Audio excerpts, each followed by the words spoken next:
All right, good afternoon, everyone. Welcome to the sixth edition of the Praxis webinar series. My name is Tony Warner, and I'm the president of Phase Shift Consulting. We're a technology consulting and design firm, and one of our focus areas is multimedia design supporting the museum space. This afternoon, I have the honor of serving as the moderator for this webinar. For those of you who may be unfamiliar with who Praxis is, we're a museum professionals network whose members are seasoned professionals working at the top of our industry. We share ideas, best practices, new techniques, and new technologies. We're all practitioners working in many aspects of museum projects, from conception and master planning, content creation, lighting, media, and communications to construction and operations. With our combined network stretching across both the country and the industry, we provide a powerful resource to you as you contemplate the many aspects of your project. Our audience and clientele are museum leaders, exhibit designers, and architects, all vested in creating thoughtful, engaging, state-of-the-art, and timely museum experiences. Today's webinar is in support of our mission to provide compelling information, open a dialogue with our community, and move forward together as we dip a toe into the realm of what a post-COVID-19 world is going to look like. So before we get started, just a few housekeeping items. It's great to see so many familiar faces on here and some new ones too. And it looks like a lot of people already have their microphone muted, but just a reminder to, if everybody could mute their microphone during Kris's presentation, that'll help just to kind of keep the presentation a little bit more organized. The presentation is going to be about 30 minutes long, and we'll follow that up with a Q&A period that I'll moderate. So if you have questions throughout the presentation, feel free to put them in the chat window, and I'll moderate that, and we'll save those until the end, and then we'll hit Kris with all of our questions. And I think that's it. So with that, let's get started. So today, we are bringing you Kris Collins. Kris Collins is the Managing Director of the Cultural and Institutional Practice Group at MGAC. For those of you who aren't familiar, MGAC is an independent owner's rep and project management firm that helps their clients to organize project teams, develop project planning, manage design processes, and manage project delivery. As a trusted advisor to many clients over a 25-year history, MGAC is tasked to procure the best and brightest resources to deliver better outcomes for their clients. In the last 5 years, MGAC has successfully managed $8 billion of construction projects and has delivered projects in every state in the US, 70 countries, and 6 continents. They're looking for a potential client in Antarctica to round that out. In the last 5 years,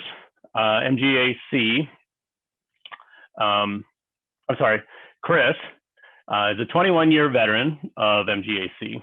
He comes from an architecture development and a construction background on a multitude of cultural projects in his 31-year career in the design and construction industry.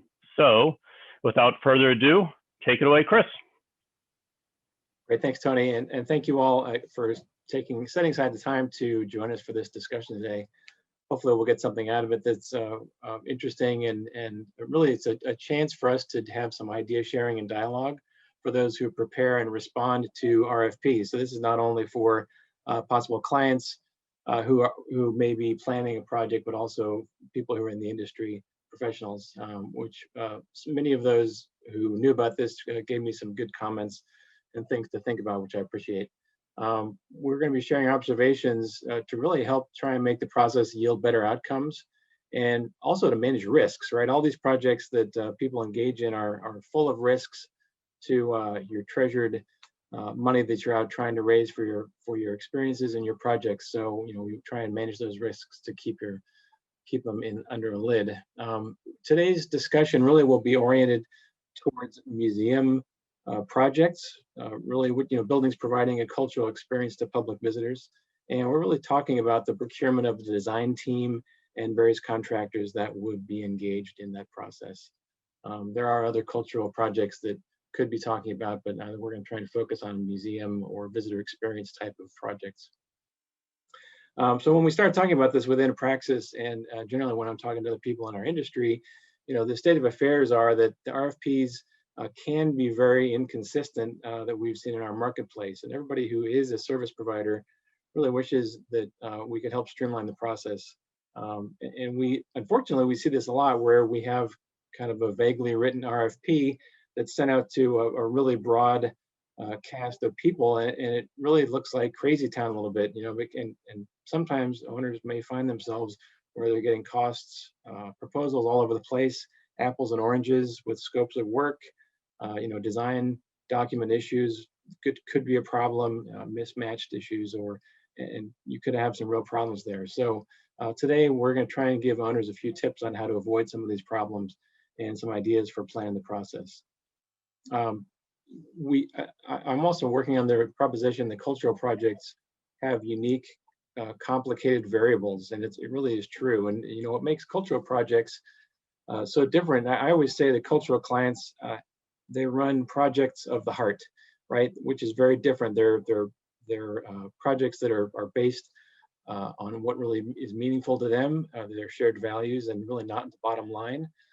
They have different design teams, very different, because like a corporate or a hotel project, you might have a very simple design team with a few sub-consultants, and museum projects tend to have more complicated and a variety of design things going on at the same time. So they're not ordinary projects. They usually have complicated project governance. So you've got departments who are stakeholders driving maybe content, and the leadership may have some different ideas, and the board might have some different ideas. Kind of managing all that is, again, very different than corporate or other types of ordinary construction projects where you're not a museum. And then, of course, you have to have cash flow and fundraising, and that's also very complicated and can have a big impact on things. So one of the goals that we always have when we're driving an RFP process is that you have an authentic competitive process, right? Where you're trying to find the best fit for your situation. RFPs should be customized to what your needs are, and you also want to customize it and respond to the marketplace of what's going on. So knowing what's going on in the market with whoever group you're bidding to or getting proposals from is always so important, and knowing what's there. You also want to give the respondents a feeling that they're not being used. To be blunt, I think in some procurements, sometimes people feel like owners may already know who they want to work with, but they have to go through the process because of some other process. And on the other hand, you don't want to give energy to people that have a cynical view that the winner is already picked before it even started. Anyway, I think it's important to have an authentic competitive process. And lastly, don't despair, because you're going to get through and it's going to be fine. Next slide. So where do we start here? So we're starting from the foundation of your organization says we must have a competitive process, and there's nothing wrong with that. It happens all the time, and most organizations have those formalities, federal, state, or legal regulations, organizational bylaws, where you have to get competitive proposals, and also internal guidance. There may be within your organization or board members. It's the right thing to do. Sometimes it's okay and good, depending on your project, to do a single source. But today we're talking about the presumption that you have to have a competitive process. We're not going to be dealing with federal procurement or IDIQs. That's a whole nother seminar. And something, I think the federal and state, often those are extremely very well organized and heavily regulated type of processes. So we're not going to touch that today. Attracting and engaging the best fit for your project is really, again, the goal. We always recommend that when you do an RFQ, so a request for qualifications, so you're kind of doing some survey in the field and then narrow it down to 4 or 5, maybe 6 people that would get the RFP. You're going to get a better response if you have a smaller focused field, and people talk in the field. Folks know who is also competing. Even if you don't tell them, they usually figure it out. And respondents are always going to gauge their chances and think about whether they're going to do a go or no go judgment. So oftentimes firms who know about something, if they know that 12 different firms are going after it, they could be a very qualified group. but they might decide to pass on the opportunity if they feel like their chances are low. So, that's an important to think about it as far as narrowing and how many people you're going to have in a process. Also, want to make sure you have enough time that you leave for responding to the RFP. You also want to think about how you're going to make the award. It has a really big impact about how a project will go when you're thinking about this. So are you going to make an award based on qualifications and experience? Are you going to make it on best value? Are you going to make it on low price? It's always good to be transparent about what those are. Most good RFPs that are written will have that information in there. Also, we strongly recommend that people have a form of contract already in hand and ready to go and drafted, basically a boilerplate contract, and we like to attach it to the RFP when it goes out. That way, owners have the most leverage for how they're going to get into a contract, and also people know what they're getting into. And contracts often have very specific expectations, and it lays out the process, and it helps clarify and get better pricing. Also, one more thing to keep in mind is that the organization's reputation will precede your efforts. So, you should be aware, because people change organizations. Go back for a few years and see what other procurements have happened in your organization, and just be aware of what those are. Maybe they were, less efficient, or maybe they were an excellent process and you were talking to people, whether it was a similar project or not. It's always good to know how your organization's reputation is in the marketplace, because people will take that into consideration when they agree to respond to something. And again, people in the industry talk. One of the things we like to really think about with our clients is that if you follow the basic project planning, that is something that will guide the RFP preparation, right? So if you're looking at feasibility study, master planning or programming efforts, a lot of times that is done before you're going to go out and hire a project team, and that's something that takes time. But again, it's some of our best advice is to make sure you engage in that kind of process. That way you kind of know what you're getting into. Also, you want to have, in addition to the basis of design, have an operational budget. I mean, going through the exercise of, let's say you're expanding a facility or building a whole new one. Many cultural organizations, just in general, are in the red, setting aside the pandemic, economic issues. So you want to make sure that you know what your operational budget is. And you don't want to that way you can think about how much space you need. And again, it goes back to know what your program, what your needs are. There are many museums in the world who overbuild sometimes, and like, for instance, their offices for their staff, maybe not the right size based on the fact that they should have gone through prepare an operational budget. You also want to think about what services would need to be solicited for the entire project. So, pull yourself together, a plan and a budget, and look at all of the various consultants that you're going to write a contract for, and kind of map that out ahead of time and have that as part of your plan. We talked about the contracts before. You want to make sure you want to have a specific deliverables at each phase in the contract. So those are very specific, again, because I think design teams especially, they want to know what's in their deliverable. For instance, let's say schematic design, what's actually required. What one firm might think would be required in schematic design could be a whole nother example in a different one. So it's important to make sure that's clear. And then again, we want to make sure we're customizing your project. RFP writing does take time, and the more effort you put into it, the better it's going to be. Next slide.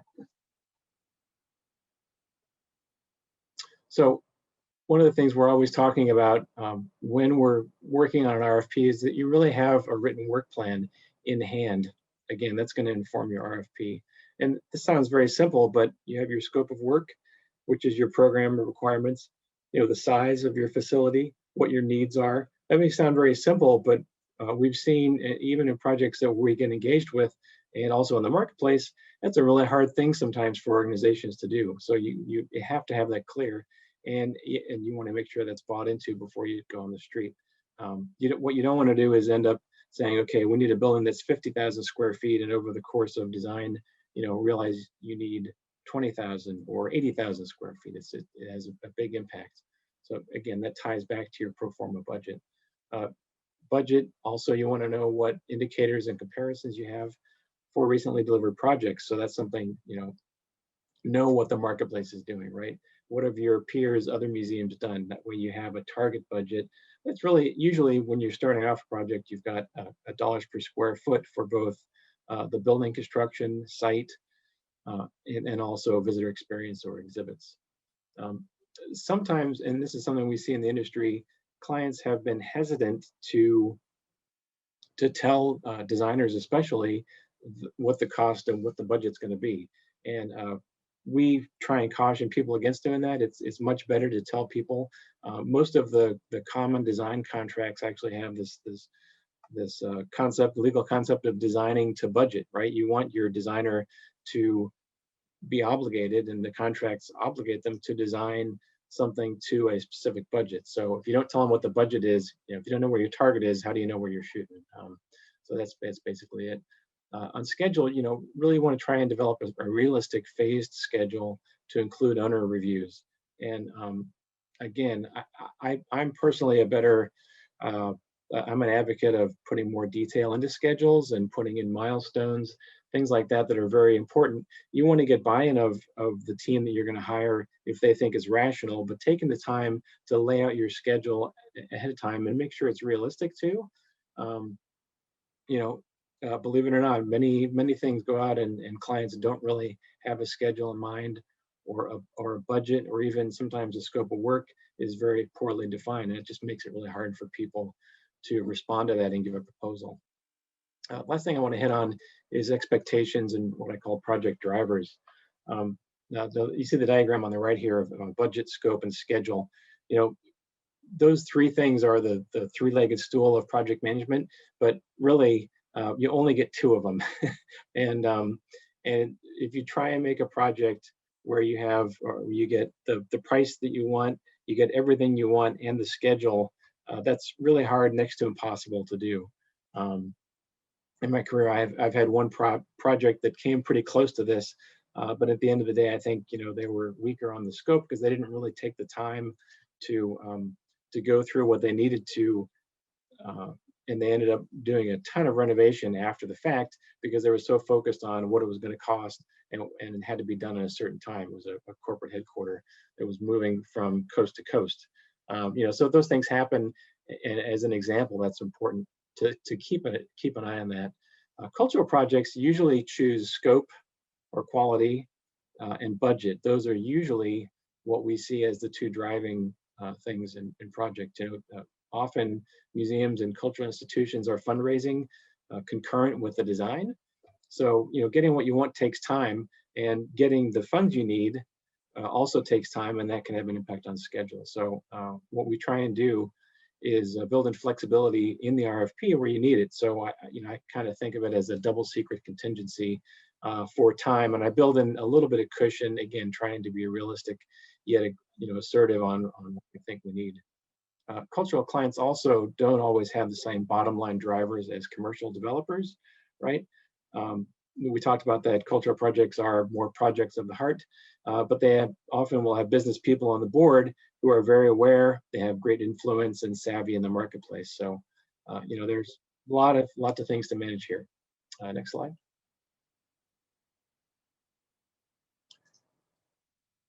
So talk for a minute about selecting the design team and procuring those design services. Not going to spend a ton of time on this, but it's a very important few things to highlight. Most common on cultural projects, you're going to have architects and engineers. Those are the most common. Obviously, they're designing the building. There are really a limitless number of architects. And when you're doing a research of who you would want to include to qualify for your RFP, what you want to do is really look and find the connections to your assignment, right? Start to think through who would be appropriate for your project. How did they solve similar design solutions to those challenges? We also, when we're doing research, like to talk with not only the references that designers give us, but we do some research about who else was involved in the project, and we'll even talk to the general contractors or the exhibit fabricators who built their work and find out what they were like to work with generally, right? So if you have a happy team that has strong leadership and team players who are doing what they said they're going to do, it just makes for a much smoother operation.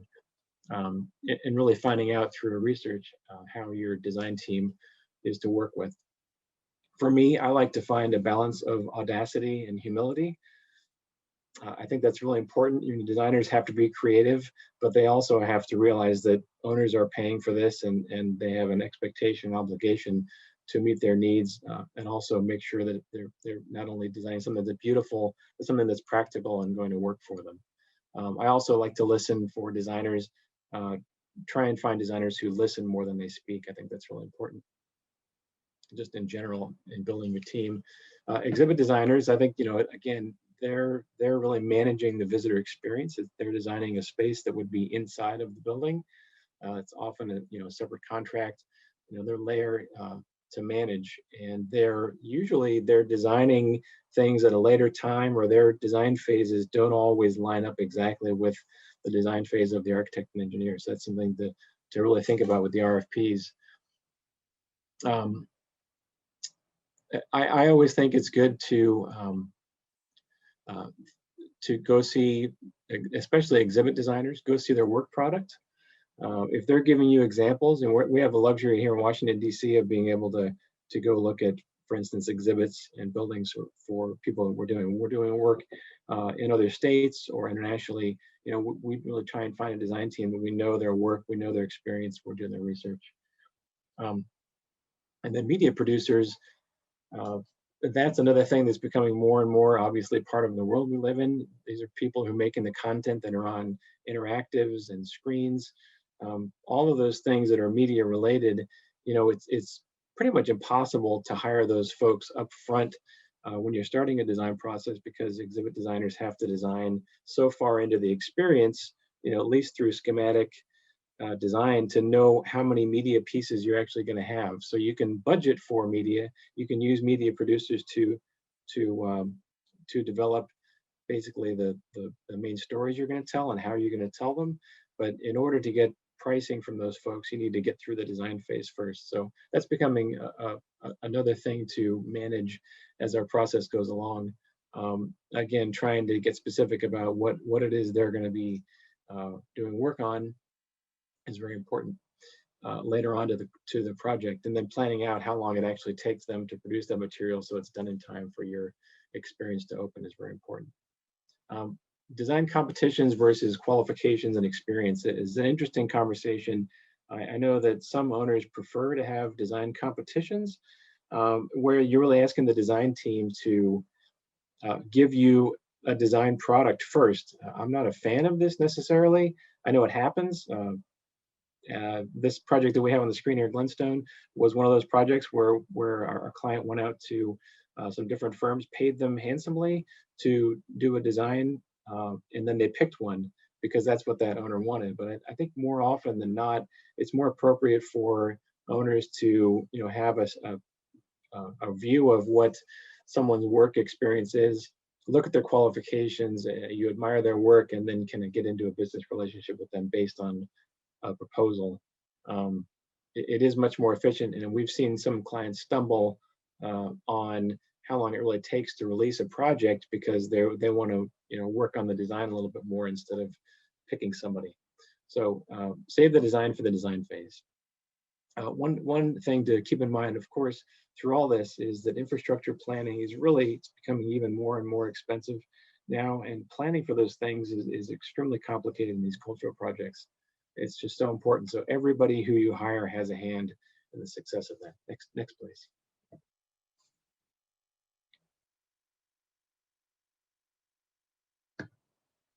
As for general contractors, exhibit fabricators, and specialty vendors, just thinking ahead for those, again, thinking about what kind of contract you're going to hire a contractor for, whether it's a lump sum, which is usually the best qualified price. You're going to get your best price that way, but you're not going to have transparency, and most often change order process is a little rough there. So you do that versus a guaranteed maximum price, open book contract where you can hire someone early. There are benefits to that as well.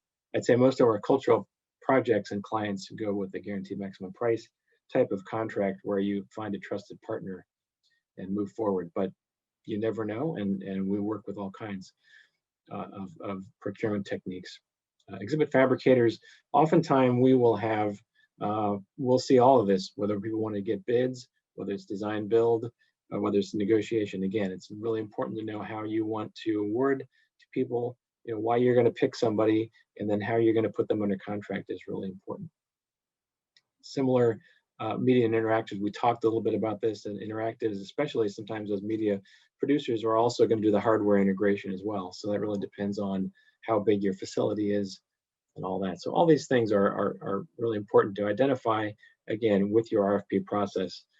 Some people like to put some of these folks under other contracts just for simplicity.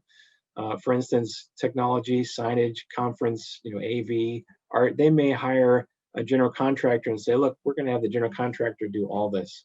And it does happen, but it's also, you lose control of the process to try and contain what those costs are and develop a relationship with those specialty vendors and make sure that they're giving you what you need. So that's, again, be very wary of that. We prefer to do a direct RFP and recommend that. I think you get better value out of that. We've talked about the contracts containing deliverables. It's very important that you have the requirements for people, what they're going to be required to do. And then again, space preparation, the people who are going to build this, the things they're going to care about during the build phase, the pathways, furniture, AV, power, all those things are very important. We also like to put in, when we're doing a schedule, put in details of a interim milestone into the contract, the general contractor's contract. So for instance, when you're going to have the space prep done before the exhibits are ready to start, that's going to be many months before the building is ready to occupy. And we make that a contract milestone where they have to deliver that, and there's a dust-free requirement for technology rooms, things like that. So again, having those things in your RFP, it may sound like a big thing, but it's actually, you've got to do that. That way you can tie people to it with their contracts and their contract work.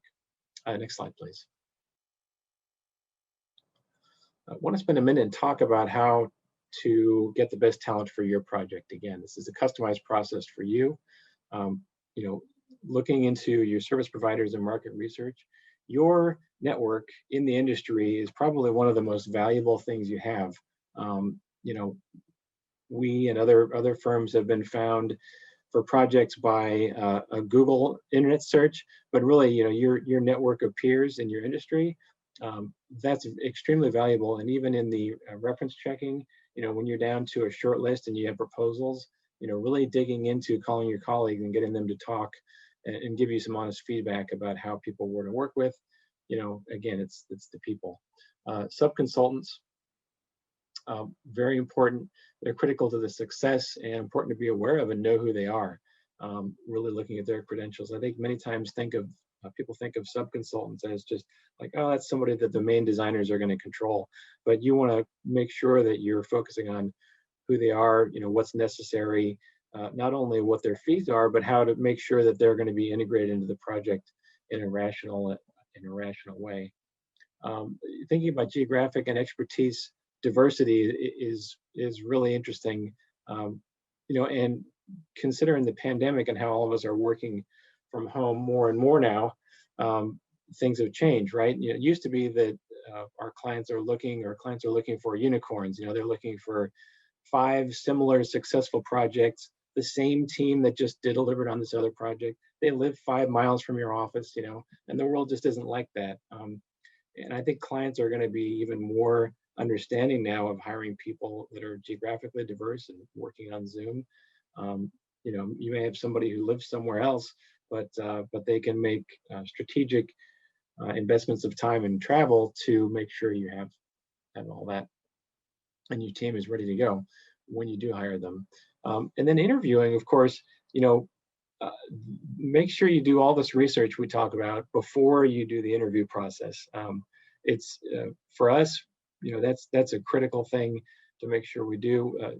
We've seen some people come to interviews and you can tell it's the first time they opened up their proposal, 20 minutes before the interview, and they're just not prepared to really think about engaging with their team. And again, this is a major milestone in a project. You've done all this planning, you're getting ready to have a team. It's really important to invest in this. And it's tough because people all have their day jobs too, where they have other obligations in the organization. Next slide. So what we want to do is talk about averting a museum disaster. These are actually quotes from a major publication about a project. This is a few years ago, so I'm not going to say the name of the project, but what you don't want to do is have your institution or organization, be named in a story like this, and it does happen. So you don't want to be too scary. Next slide, please. So let's talk about how we want to avoid disaster. I think I'm going to try and give you an homage to the top 10 David Letterman, try and give you 10 things that we would like to see you avoid in an RFP process. Just philosophically, having some transparency in an RFP process versus playing poker. I think it's good that clients keep certain things themselves, but really having them get a feel for your organization, who you are as people. I personally think that's much more important, and it gives people who are responding to projects an understanding more about who they would be serving. Recycled RFPs, this was something that came up in our discussions, and we had to laugh because a lot of times you see RFPs come out and they took their predecessor's RFP, kind of doctored it up a little bit. The lawyer looked at it a little bit and it went out the door. And just, again, invest the time to really think about your project, customize it. It does take some time.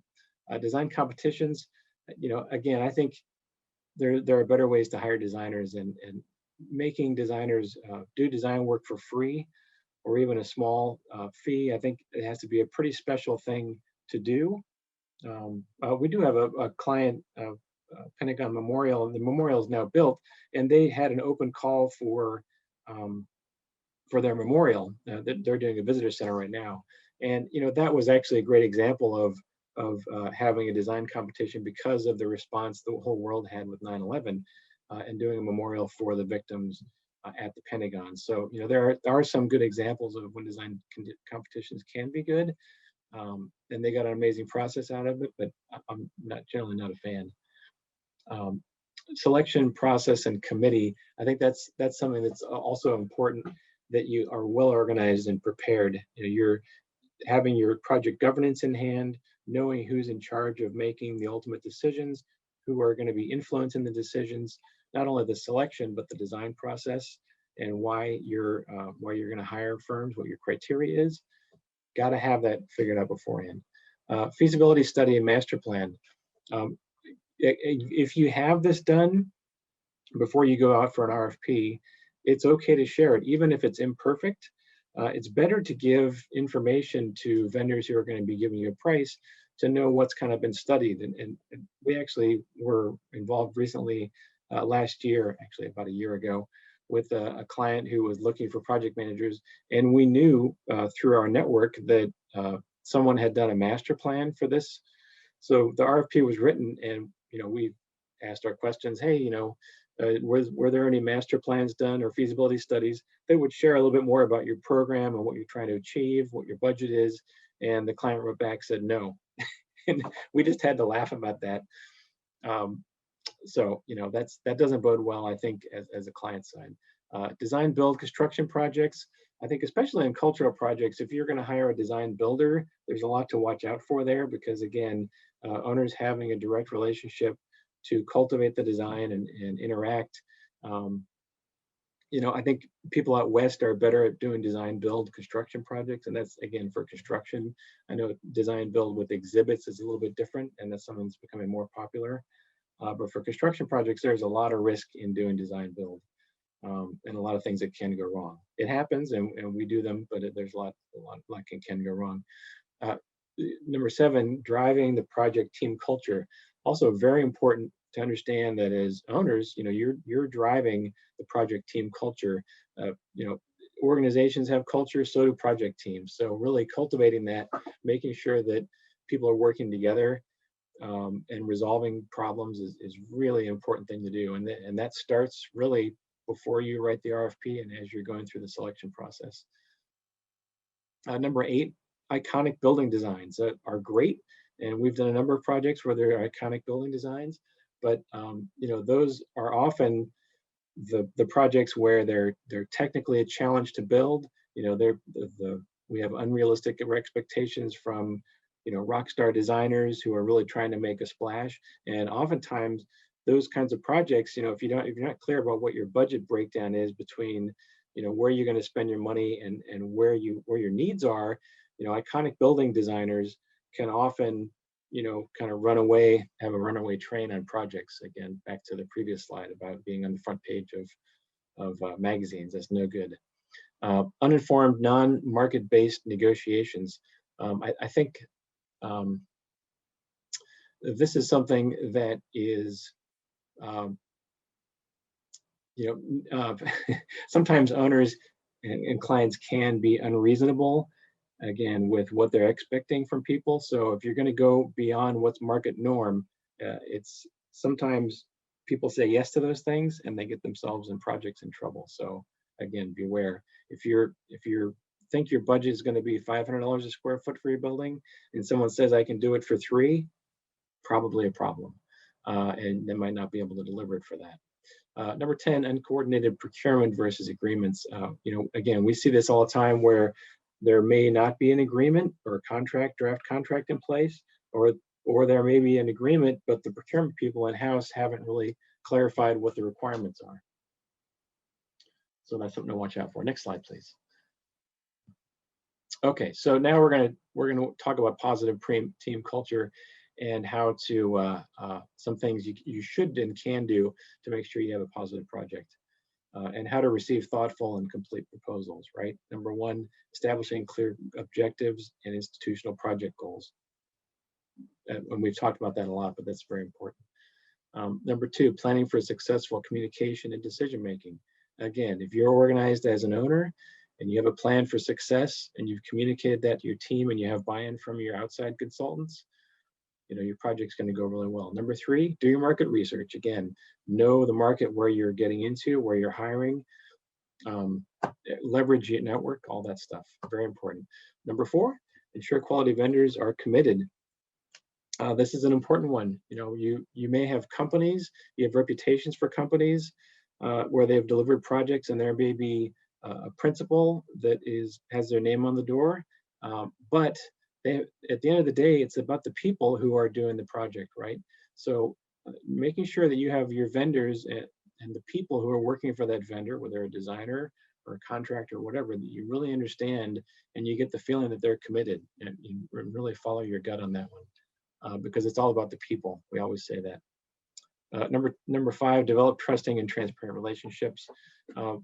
Not always easier said than done. And again, I think when clients are playing poker or limit the amount of communication they have, especially during a procurement, it's really hard for people to really get a sense for how it is they're going to be to work with if they're a client.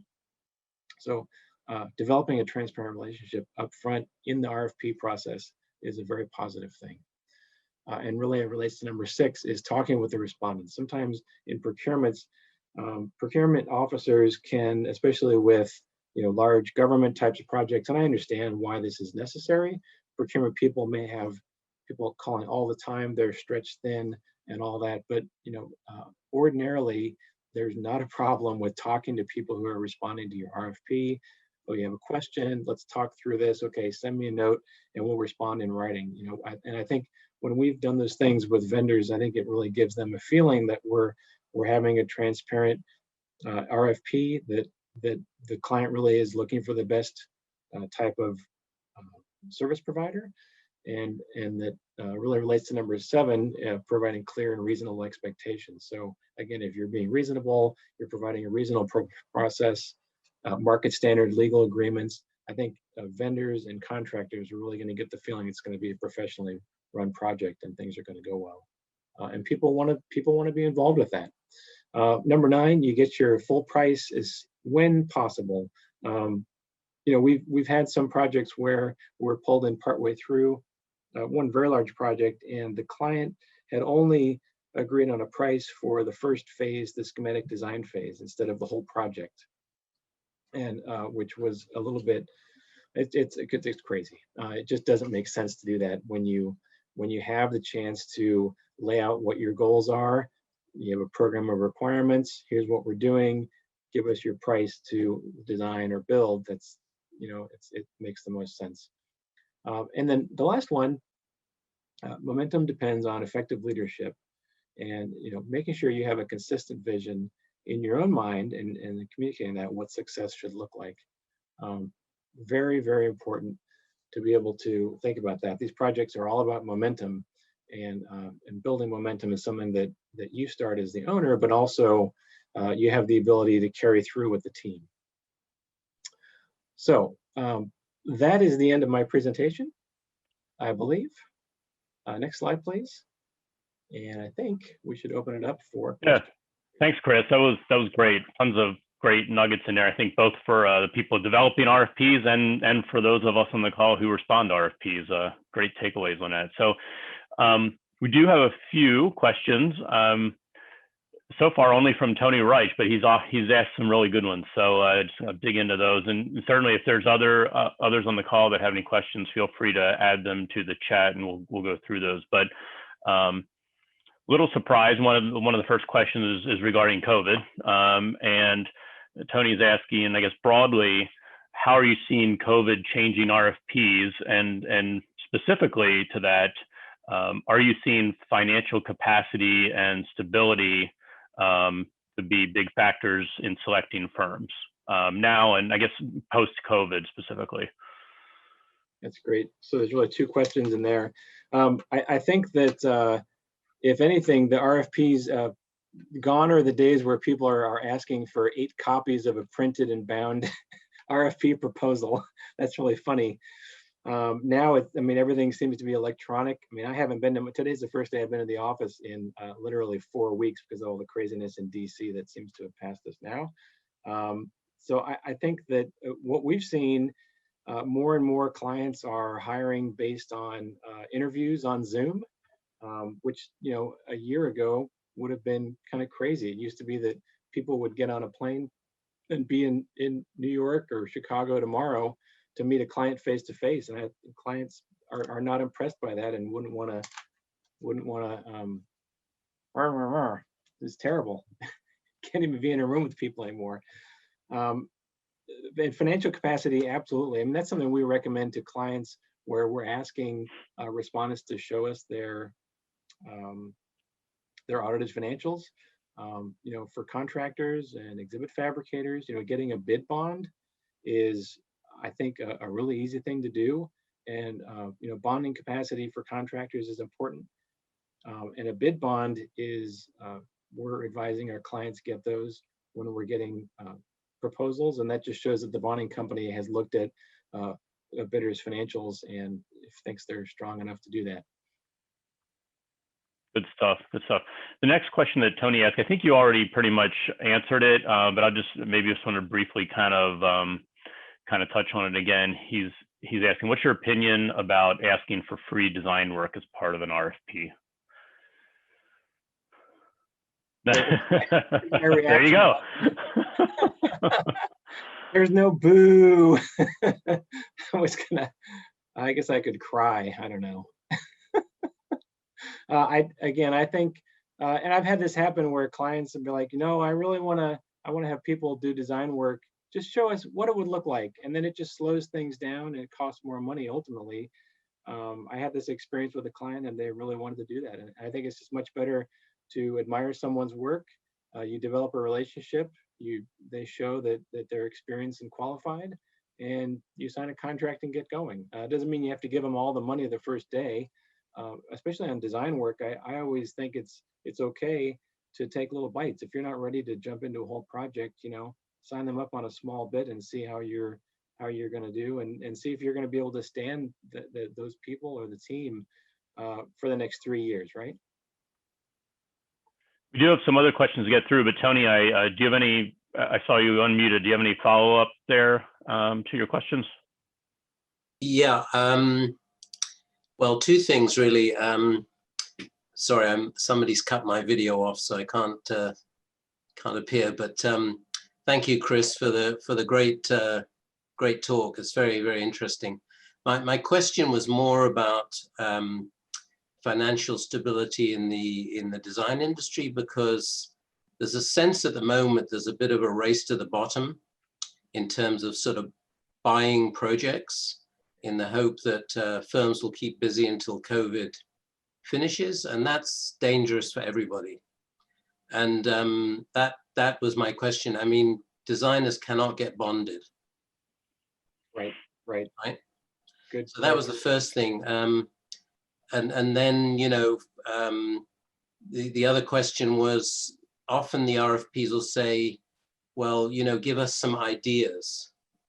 And that's, you know, speak for, you know, give us a free design. So right. Whenever we see that coda, you know, we sort of think, oh God, we got to do some, you know, massive design work here. And we've seen proposals where, you know, firms have done the entire design, you know, for sort of free, which is right. Which is well, not and it's interesting. not uncommon. That's a good point and a good question. And we've had that happen where we put out an RFP, we ask for qualifications, you know, come tell us about your past projects. And then a designer shows up and they're like, you know, it's unsolicited and you know, take it if you want it, it's fine, it's yours, it's our gift to you. And then they start giving out ideas. So, you know, it's kind of hard to control those things. I think as a general rule, we try not to ask for that. But you know, your competition is going to do what they're going to do.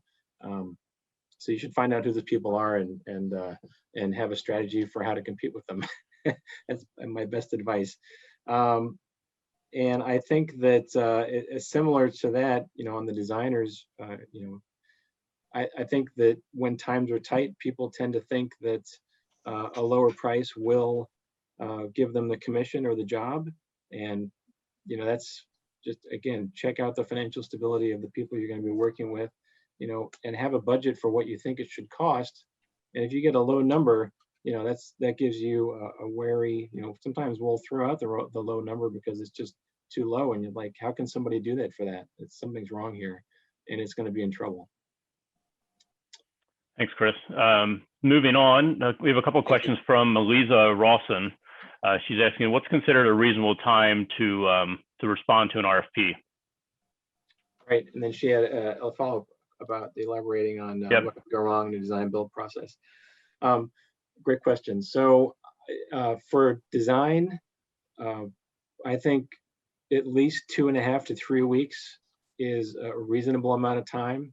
You know, you see a lot of times where people ask for 2 weeks to get a proposal turned around, and you know, again, you might miss out on someone responding. I always like to give about 3 weeks, honestly, but sometimes you get kind of pulled into things, and so on construction and contractors, you know, if you're asking for a bid, I think people need more like 4 weeks, frankly, or more, depending on the size of the project. So again, it's some of it is situational. Or if you want to follow up, or Eliza, if you have a specific question on this, I'd be happy to give my comment.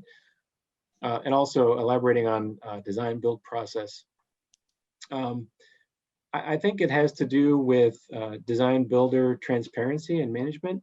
And basically, when you do a design build construction project, you're trusting that that party who has an interest in making money to build the project is going to drive the design a certain way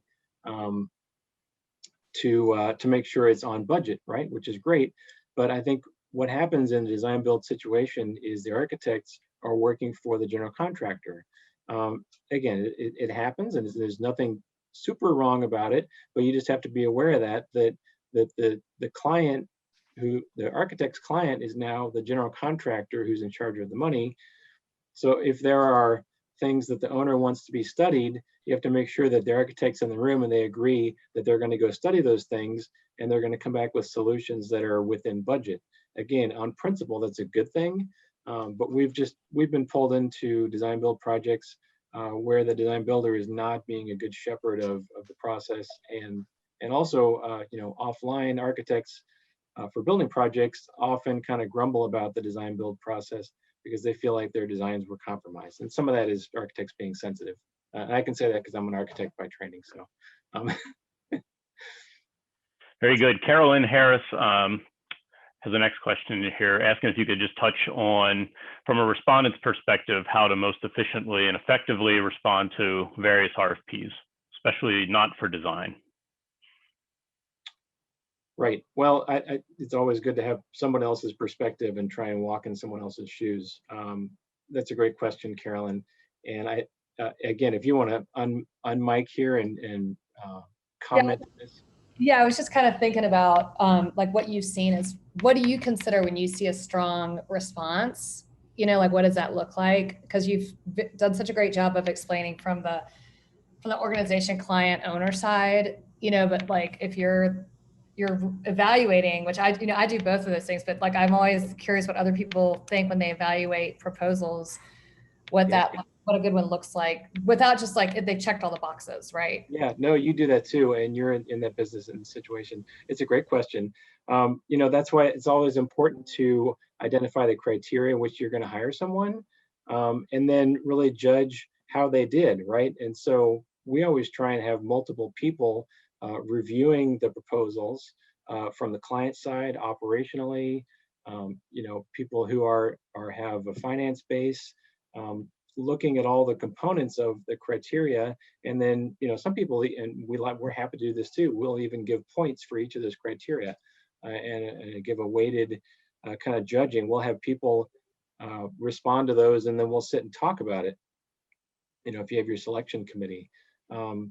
I think that's a really important thing to do. And again, having buy-in from everyone is really good. Did that answer your question, Carolyn? Yeah, I think so. Thanks. I think the thinking about having a variety of reviewers is really a great point, because oftentimes we get caught up in just like trying to get it done, you know? Yeah. That's exactly right. And sometimes it's a great way to get clients, stakeholder, you know, the managers of different divisions or board members who may not understand the process. It's a great way to get them involved and see the effort and energy that goes into making the selection. It's a great question.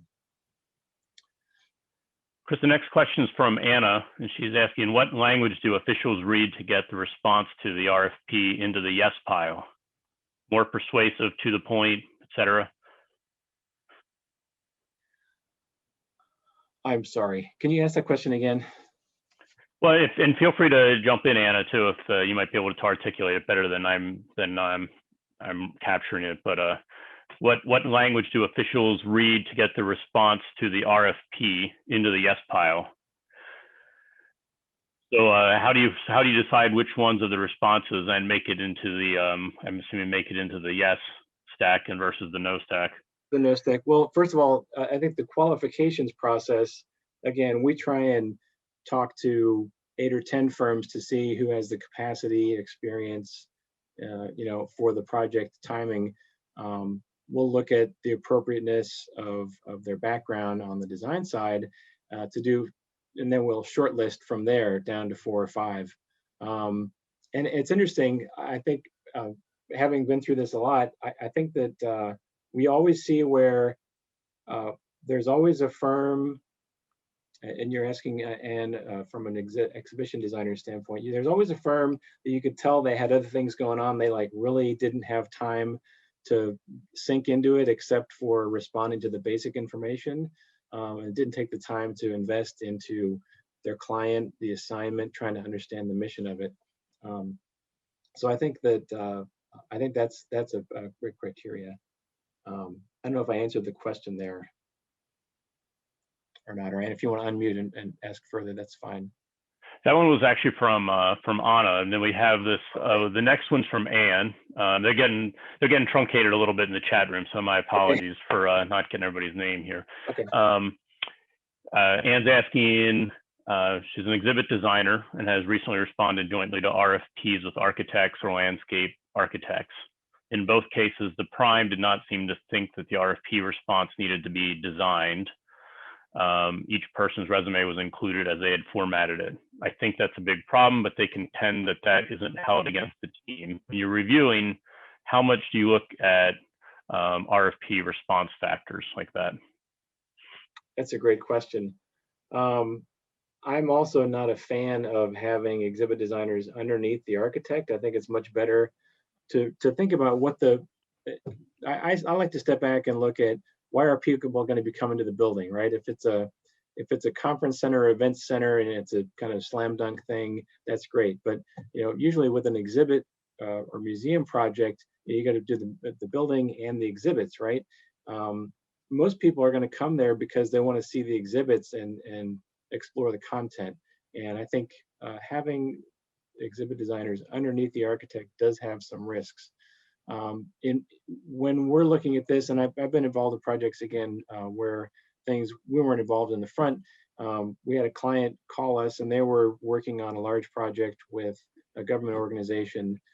It was a nonprofit, and the government organization said you have to have a single contract and the exhibit designer under the architect, and so that's how they were hiring them. But they couldn't figure out who to use, and it just complicates things, So I think you've got to look at exhibit designers, especially if it's a prime scope of work that you're really going to be interacting with, and you want to know. Again, I think it's not just a prime contract. You want to really follow that through, and I think you should be careful as a sub-consultant. You have to really be careful with how you're going to engage with the design team on an opportunity, and you might pass on something if you feel like you're just going to be part of the window dressing instead of a really a thorough member of the team. Sounds good. Hi, Thanks, Kris. Kris. Yeah, do you have follow up? My question was also a lot about the format of the proposal. Okay. How much is that taken into consideration? If you've got a pickup team where you've got 6 different people and you just throw their resumes in there as each person has formatted, as opposed to reformatting everything to look like a complete package, is that held against you to be more mishmash? I would think it would. The people that I recently submitted with said, nah, they don't care about that. Yeah, that's interesting. I would say most owners probably aren't paying attention to that as much. I think it's relatively important, but I'm not sure I would throw somebody in the trash, their proposal in the trash can for that alone. I think I'm looking for more of the thoughtfulness of the response and the content of the proposal and the strength of the people that are being involved. And I might overlook things like formatting, but you never know, because some clients think that's really important. But I think visually there is a subconscious thing where if you have a very well put together proposal that looks like it's been created by the same hand, I think there's value in that. Sorry, I probably didn't give you the answer you wanted in black and white. No, that helps. Thanks, Kris and Ann. So I think that gets us through the questions, and perfect amount of time. We're 1 minute from 3 here, and so we're going to wrap things up. But we just wanted, before we say goodbye, I just wanted to let you all know that coming up next time, Praxis member, my colleague Stephen Rosen of Available Light, and I will be a tag team presenting on the topic, Pay No Attention to the Person Behind the Curtains, AV and Lighting System Design Strategies for New Museum Projects. So we'll dig into all of the technology stuff that goes on behind the scenes. So keep an eye out for your email and social media for details about that. So with that, though, on behalf of the entire Praxis team, thanks again, Kris, for your thought-provoking presentation today, and to all of our guests for joining us. We really appreciate it, and we'll look forward to seeing you next time. Bye, everyone. Thank you.